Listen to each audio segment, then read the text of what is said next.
Like letters you send in mailboxes like these should only end up in the hands of your recipient or a letter carrier. But amid a rise in mail theft locally, letter carriers are asking for a stronger focus on prevention of this type of crime.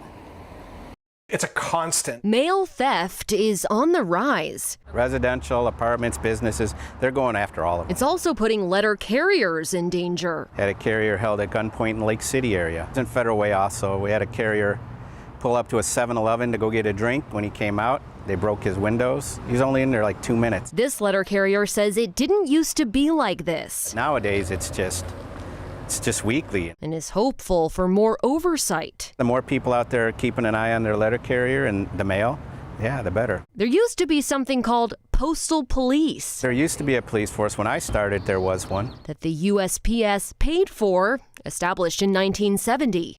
There were 2,700 throughout the United States. We're in 66 cities. But they were downsized and ultimately defunded in 2020. And the national president of the Postal Police Officers Association attributes that to the uptick in crime. They took away our arrest authority. Seattle hasn't had postal police since before 2005. They now only exist in 20 cities. We're now been reduced to glorified security guards. So the question is, why? A spokesperson for the U.S. Postal Inspector tells me questions were raised about whether these patrols conform to the law and whether they were effective.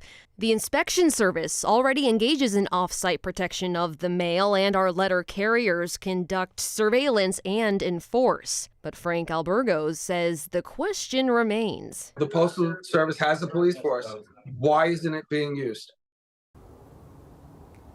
Meantime, the USPS tells me they're retrofitting blue mailboxes like this one so that they are more difficult targets for thieves to be able to steal mail from. And in the meantime, Gottlieb also tells me that to make it a little bit harder for them to steal your mail, it's best to frequently check your mailbox. And if you're going out of town, ask your letter carrier to put your mail on hold. This to protect your mail. Reporting live, I'm Maddie White, King 5 News.